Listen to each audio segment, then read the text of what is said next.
एक समय की बात है।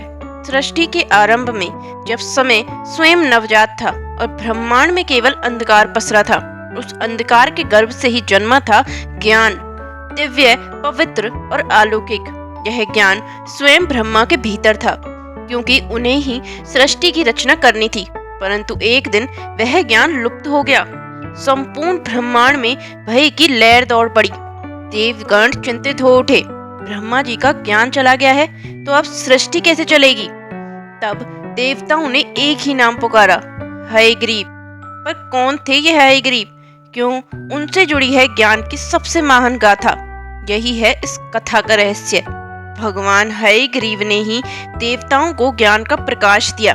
तो अंत तक बने रहिए, क्योंकि यह सिर्फ एक कथा नहीं, बल्कि ज्ञान, विश्वास और चेतना का अद्भुत संगम है। बहुत समय पहले, जब यह सृष्टि नवसृजित थी, चारों ओर ऊर्जा थी, प्रकाश था और वेदों का स्वरूप ब्रह्मा जी के मुख से निकला था। ये वेद, ऋग्वेद, यजुर्वेद, सामवेद और अथर्ववेद न केवल ब्रह्मा के ज्ञान का स्रोत थे, बल्कि संपूर्ण ब्रह्मांड की दिशा निर्धारित करते थे। लेकिन जैसे ही सृष्टि का संतुलन बनना शुरू हुआ, असुरों और दैत्यों की निगाह इस अलौकिक ज्ञान पर पड़ी। वे जान गए कि जो इन वेदों का स्वामी होगा, वही संपूर्ण सृष्टि को नियंत्रित कर सकेगा। एक बार जब ब्रह्मा जी तपस्या में लीन थे, दो असुर, मधु और कैटव, महासागर की गहराइयों से प्रकट हुए। वे महाशक्तिशाली थे और उन्होंने अपने तप से वरदान पाया था कि वे केवल अपनी इच्छा से ही मर सकते हैं। और भगवान विष्णु ने उनके तप से प्रसन्न होकर उनसे वरदान मांगने को कहा। जो चाहे वह वर मांग लो। और दैत्यों ने मांगा ज्ञान पर अधिकार। विष्णु ने कहा तथास्तु। परंतु इन दोनों ने एक अद्वितीय षड्यंत्र रचा। उन्होंने ब्रह्मा के ध्यान को भंग किया और उस क्षण जब ब्रह्मा अपनी ज्ञानमयी वेदों में लीन थे, मधु कैटव ने उनके अंतःकरण से वेदों को चुरा लिया। उस क्षण के बाद वे दोनों वेदों को चुराकर पाताल लोक ले गए और उन्हें समुद्र में छिपा दिया। ज्ञान चला गया। ब्रह्मा स्तब्ध रह गए। संपूर्ण त्रिलोक अज्ञान की चादर में लिपट गया। मधु कैटव वेदों को लेकर पाताल लोक की गहराइयों में गर्भोदक महासागर के तल में छिप गए। वहां उन्होंने ज्ञान को बंदी बना लिया, जिससे कोई भी देव, ऋषि या मानव उस तक ना पहुंच सके। ब्रह्मा ने घबराकर भगवान विष्णु को पुकारा। ब्रह्मा जी ने कहा, प्रभु, मेरे वेद चले गए, सृष्टि अंधकार में डूब रही है, आप ही कोई उपाय करें। भगवान विष्णु ने ध्यानमग्न होकर उस समाधान की खोज की जो समस्त त्रिलोक को फिर से ज्योति दे सके। भगवान विष्णु ने संकल्प लिया, इस बार मैं उस रूप में अवतरित होऊंगा जो कभी किसी ने ना देखा हो, एक ऐसा रूप जो अज्ञान के अंधकार को चीर दे। तब उन्होंने धारण किया हयग्रीव रूप। यह था एक दिव्य पुरुष शरीर, परंतु मुख था घोड़े का, तेजस्वी, दीप्तिमान, अग्निरूपी। वेदों में कहा गया है, हयग्रीवाय विद्महे वज्रनाभाय धीमहि तन्नो प्रचोदयात्। इस रूप में भगवान विष्णु केवल एक योद्धा नहीं, बल्कि ज्ञान के देवता बन चुके थे। वे स्वयं सर्वोच्च ब्रह्म ज्ञान के धारक थे। अब आप सोचेंगे, भगवान को घोड़े का सिर ही क्यों लेना पड़ा? दरअसल इस रूप का रहस्य बहुत गहरा है। हय का अर्थ होता है घोड़ा, ग्रीव का अर्थ होता है गला या सिर। कहते हैं कि घोड़े का सर तेज, बल और संवेग का प्रतीक है, और जब यह सिर एक दिव्य आत्मा से युक्त हो तो वह बन जाता है हयग्रीव, अर्थात ज्ञान का साक्षात रूप। भगवान विष्णु ने अपने योग बल से इस रूप को धारण किया और समुद्र की अथाह गहराइयों में उतर गए। मधु और कैटव अब वेदों की ऊर्जा से और भी शक्तिशाली हो गए थे। उन्होंने चुनौती दी, अगर तुम हमें हरा सकते हो तो ज्ञान तुम्हारा। हयग्रीव मुस्कुराए, पर यह युद्ध साधारण नहीं था।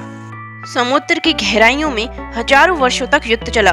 वह न केवल अस्त्र शस्त्र का युद्ध था, बल्कि विचारों, अहंकार और सत्य असत्य का भी युद्ध था। हयग्रीव के ज्ञान के तेज ने अतंत्यों ने पराजित कर दिया, लेकिन वरदान के अनुसार वे केवल अपनी इच्छा से मर सकते थे। तब भगवान हयग्रीव ने युक्ति से उनसे पूछा, हे वीरों, बताओ किस स्थान पर तुम मृत्यु को स्वीकार करोगे? असुरों ने गर्व से कहा, जहाँ जल हो और अंधकार हो, वहीं हम मरने को तैयार हैं। हयग्रीव ने तुरंत ब्रह्मा जी के ज्ञान से वह वातावरण रचा, जलमय, अंधकारमय, पाताल के एकांत गहन में, और वहीं उनका वध किया। अब जब असुर मारे गए, हयग्रीव ने चारों वेदों को मुक्त किया, परंतु यह केवल उन्हें वापस लाने का कार्य नहीं था। हयग्रीव ने उन्हें पुनः शुद्ध किया, क्योंकि असुरों के स्पर्श से वे दूषित हो गए थे। उन्होंने हर वेद के अर्थ को मूल ज्ञान के लय में पुनः सजाया। जब वे ब्रह्मा जी को लौटाए गए, तब ब्रह्मा की आंखों में आंसू थे। ब्रह्मा जी ने कहा, प्रभु, यह तो नया रूप है। ये वेद अब और भी प्रभावशाली हैं। यह आपका ही दिव्य ज्ञान है। हयग्रीव जी ने कहा, ब्रह्मा, ज्ञान केवल शब्दों में नहीं, भाव में होता है। अब इन वेदों में करुणा है, संतुलन है और सार्वभौमिक चेतना का अनुभव है। उस दिन से हयग्रीव न केवल वेदों के रक्षक माने गए, बल्कि उन्हें माना गया ज्ञान के दाता। ऋषि मुनि, योगी, तपस्वी, यहाँ तक कि स्वयं सरस्वती देवी ने भी उन्हें ज्ञान स्वरूप विष्णु माना। हर बार जब कोई सच्चा साधक ज्ञान की खोज में निकलता, वह अतंत्य हयग्रीव की शरण में ही पहुंचता। तब भगवान हयग्रीव केवल देवता नहीं, बल्कि गुरु बन जाते।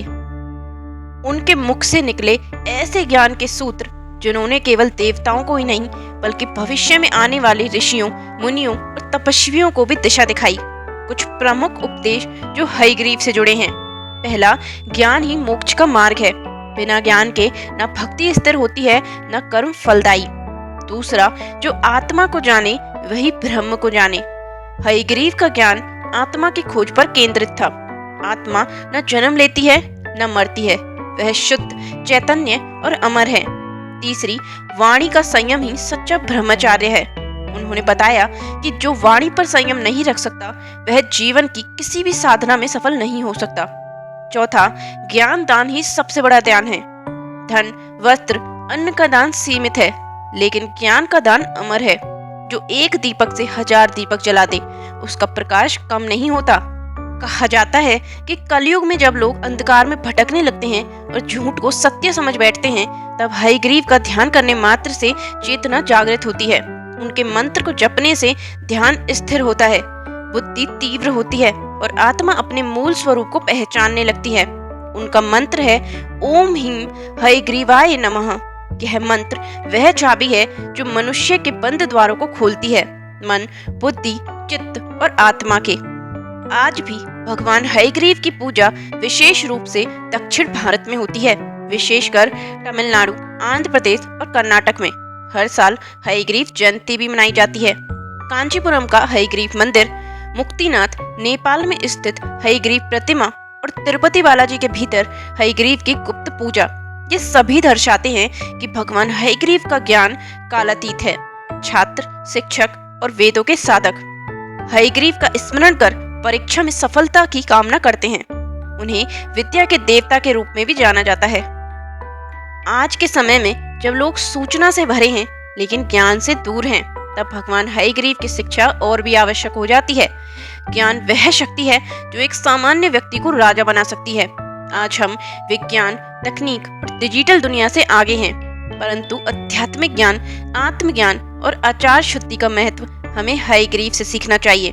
जब छात्र हताश हों, जब जीवन दिशाहीन लगे, जब भ्रम और अंधकार मन पर हावी हो, तब भगवान हयग्रीव की साधना और स्मरण एक नई दिशा दे सकता है। कथा के अंत में भगवान हयग्रीव ने एक वचन दिया, जो भी ज्ञान की सच्ची प्यास रखेगा और अहंकार छोड़कर मेरे चरणों में आएगा, मैं उसे वह ब्रह्म ज्ञान दूंगा जिससे वे स्वयं को और ब्रह्मांड को जान सकेगा। तो मित्रों, भगवान हयग्रीव की कथा केवल एक पौराणिक प्रसंग नहीं, बल्कि एक चेतना का आह्वान है। यह हमें सिखाती है कि जब संसार अंधकार में डूबा हो, तब हमें स्वयं में ज्ञान का दीपक जलाना होता है। हर एक इंसान के भीतर हयग्रीव है, जो अपने ज्ञान से अपने जीवन को बदल सकता है। बस उसे जगाने की आवश्यकता है। अगर आपको भगवान हयग्रीव की यह अद्भुत कथा प्रेरणादायक लगी, तो इस वीडियो को लाइक करें, अपने मित्रों और विद्यार्थियों के साथ शेयर करें, ताकि वे भी हयग्रीव की ज्ञान ज्योति से लाभान्वित हो सकें। कमेंट में लिखिए जय भगवान हयग्रीव, अगर आप भी जीवन में ज्ञान के पथ पर अग्रसर होना चाहते हैं। और हाँ, ऐसे ही और रहस्यमय, प्रेरणादायक और धार्मिक वीडियो के लिए हमारे चैनल को सब्सक्राइब करना ना भूलें। मिलते हैं एक और नई वीडियो के साथ। याद रखिए, ज्ञान के बिना भक्ति अधूरी है, कर्म अंधा है और जीवन दिशाहीन। आओ भगवान हयग्रीव से प्रेरणा लें, ज्ञान को जीवन का दीपक बनाएं। ओम हय